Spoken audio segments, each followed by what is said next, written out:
Hello viewers, this is chapter 4th of class 4 NCERT book, Our Wondrous World. This is the new NCERT book and unit 2 is Life Around Us. In this video, we will learn about the nature, our traditions, culture, forest, what is the importance of forest and वहाँ पे लोग किस तरह के काम करते हैं, तो उसके बारे में पढ़ेंगे. और the name of the chapter is growing up with nature. Let's take the learning outcome of this chapter. Student will understand how nature, culture is deeply connected in our lives. From food we eat to the tradition we follow.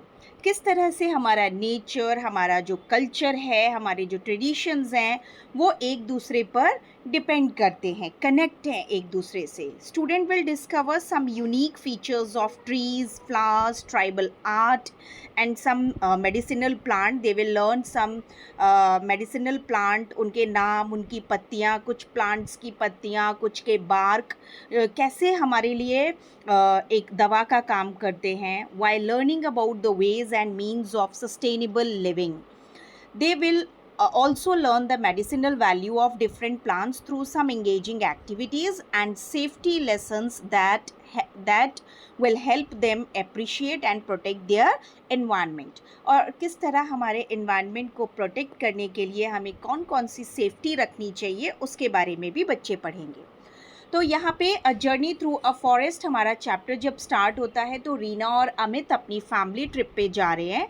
उनका गांव एक forest के पास है और उनके गांव में harvest festival मनाने के लिए वो जा रहे हैं. हार्वेस्ट फेस्टिवल हमारे देश में बहुत ही इम्पोर्टेंस रखते हैं क्योंकि बैसाखी नॉर्थ में, पंजाब में, साउथ में पोंगल, ओणम, बिहू, ये सभी हार्वेस्ट फेस्टिवल हैं. हार्वेस्ट फेस्टिवल का मतलब होता है जब कोई फसल पक कर के तैयार हो जाती है, कट जाती है और जब वो हमारे घरों तक आ जाती है तो उसके बाद लोग नेचर को धन्यवाद करने के लिए हार्वेस्ट फेस्टिवल्स मनाते हैं. और कुछ स्पेशल ओकेजन भी हैं. यहाँ पे एक सोलर पावर की बात की गई है. सन से जो बिजली बनाई जाती है उसको हम सोलर पावर बोलते हैं.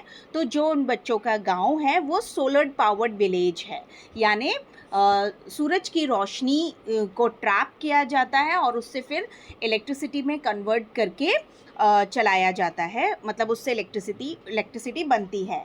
फिर यहाँ पे पलाश के पेड़ के बारे में बात की है. फॉरेस्ट में पलाश के बहुत सारे पेड़ हैं और मैंने अपने पिछले वीडियो में बताया था कि उत्तर प्रदेश का जो स्टेट पेड़ है, जो स्टेट ट्री है, वो पलाश है. और पलाश के जो फूल होते हैं वो ऑरेंज और रेडिश होते हैं. तो उसकी वजह से जो ऑरेंज है वो पूरा फ्लेम ऑफ फॉरेस्ट, यानी ऐसा लगता है जैसे जंगल में आग लगी हुई है दूर से देखने पर, क्योंकि पूरे फॉरेस्ट में ऑरेंज और रेड फ्लावर्स दिखाई देते हैं. और पलाश को गुजरात में केसुदा फूल भी कहा जाता है. इसी तरह से हम जब आगे पढ़ेंगे तो उसमें किस तरह से जो घरों में डेकोरेशन की जाती है वॉल्स पे, आपको पता है हमने पिछले 3rd क्लास में भी पढ़ा है वर्ली आर्ट के बारे में, मधुबनी आर्ट के बारे में.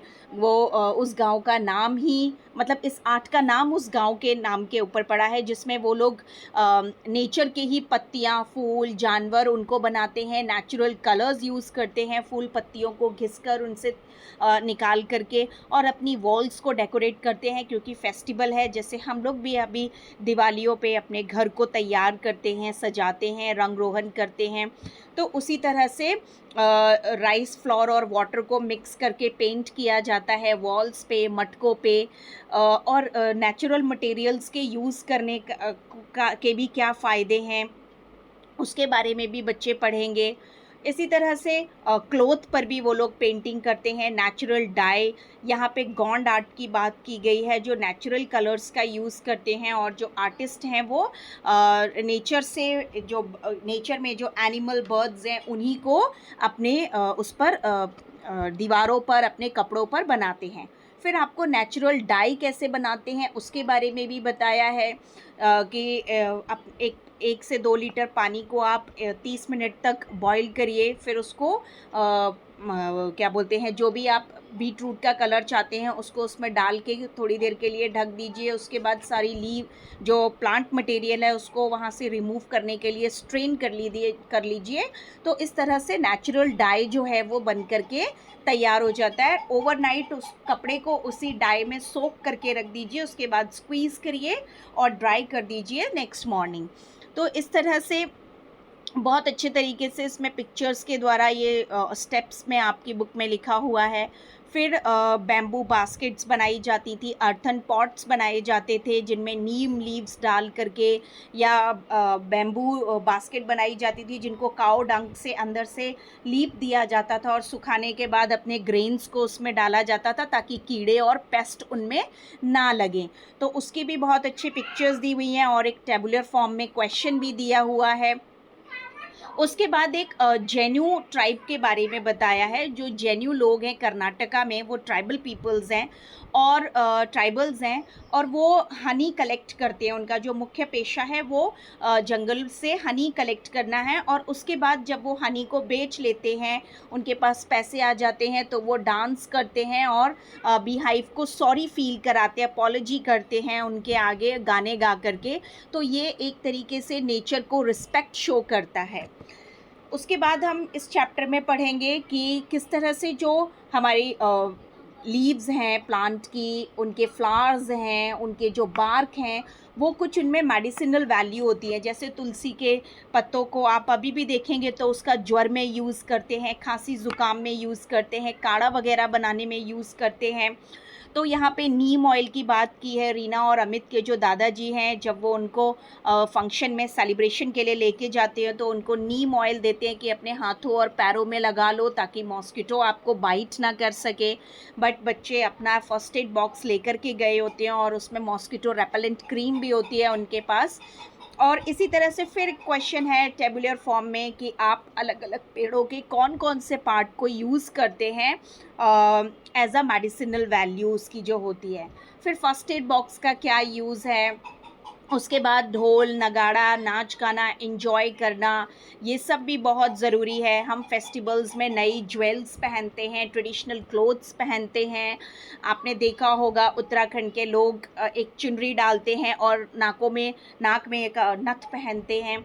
उसी तरह से कश्मीरी अपने कानों में एक अलग तरह का ईयरिंग पहनते हैं। तो इस तरह के हम अपने ज्वेल्स का और अपने हमारे जो ट्रेडिशनल क्लोथ हैं उनको यूज़ करते हैं। ढोल नगाड़ा, ढोलक वगैरह बजा करके अपने ट्रेडिशनल जो हमारे डांसेस हैं उनको हम कहीं ना कहीं अपने उस फंक्शन में एंजॉय करते हैं करके। इसी तरह से आपके उस बुक में एक एक्टिविटी लिखी हुई है, अपने क्लासमेट्स और टीचर्स के साथ मिलकर के अपना एक ट्रेडिशनल डांस तैयार कीजिए एनुअल डे पे परफॉर्म करने के लिए। यहाँ पर एक बहुत ही अच्छा बच्चे अचंभित हो जाते हैं रीना और अमित जब वो एक ब्यूटीफुल कनेक्शन देखते हैं कि लोग सैक्रेड ग्रोव्स बनाए हुए थे। सैक्रेड का मीन्स होता है बेटा पवित्र। तो वो एक ऐसे फॉरेस्ट का एक ऐसा पार्ट होता है जो लोकल कम्युनिटी उसको प्रोटेक्ट करती है, ट्रीज़ को, वाइल्ड लाइफ को उस एरिया के अंदर। और वो इसलिए इम्पॉर्टेंट होते हैं क्योंकि वहाँ पे वो इकट्ठे होकर के कम्युनिटी इकट्ठी होकर के पूजा पाठ करते हैं और नेचर की जो ब्यूटी है उसको सेलिब्रेट करते हैं। तो इस तरह से फिर आप हमारे कुछ जो एनिमल्स हैं, हमारे भारत में एनिमल हैं, कुछ पेड़ हैं जिनका एक विशेष महत्व है, हम उनकी पूजा करते हैं। कोई ना कोई एनिमल या ट्री जो है वो उससे एसोसिएट होता है। जैसे वट पूर्णिमा का व्रत करते हैं जिसमें बैनियन ट्री की पूजा करते हैं। हरी जिरोती एक फेस्टिवल है जिसमें फ्रूट बियरिंग ट्री यानी फलदार पेड़ों की पूजा की जाती है और उनको प्लांट किया जाता है, वो एक्टिविटी उसमें करते हैं। काजीरंगा एलिफेंट फेस्टिवल है जिसमें अवेयरनेस ड्राइव चलाई जाती है। तो इस तरह से हम अपने नेचर को, अपने एनिमल्स को रिस्पेक्ट शो करते हैं और वही आज हमें शहरों में भी हमें इस तरह की एक्टिविटीज़ करनी चाहिए। वन महोत्सव मनाने चाहिए। वन महोत्सव 3rd में आपने पढ़ा है। तो इस तरह के जो फेस्टिवल हैं जिसमें एनिमल्स को और प्लांट को रिस्पेक्ट करते हैं क्योंकि कहीं ना कहीं वो हमारे से बहुत ही, हमारा जीवन उन्हीं पे डिपेंड करता है और हम म्यूचुअली उनके साथ मिलकर के रहते हैं। इस चैप्टर के कुछ न्यू वर्ड्स ले लेते हैं, जैसे harvest, occasion, solar powered, celebration, पलाश, solar panel, generate, electricity, appliances, decoration, materials, extract, powdered, curious, coated, preserving, repellent, scare, sacred, rituals, and awareness. Let's take fill in the blanks of this chapter. A harvest festival is a celebration that happens when crops are ready to be harvested. जब फसल पक कर के तैयार हो जाती है उसे काटने के लिए, और उसको जब हम अपने घर ले आते हैं तब हम हार्वेस्ट फेस्टिवल मनाते हैं. पलाश is called the flame of the forest because of its orange red flowers. Then solar panels are used to generate electricity. Gond art is a form of painting on walls using natural colors. In Gond art, the artists make pictures of nature like trees, animal, birds and human. अभी यहाँ पे जेनु कुर्बस के बारे में बात की है. ये एक ट्राइब है फ्रॉम कर्नाटका, जहाँ पे जेनु का मीन्स होता है हनी, बिकॉज ये हनी को एक्सट्रैक्ट करते हैं, हनी को ही बेचते हैं मार्केट में. The Genu Kurbas is a tribal collect honey from beehive and they sing songs to apologize the bees. Sacred groves are small patches of forest protected by local communities. Sacred groves are important places for the community to gather, worship and celebrate the beauty of nature.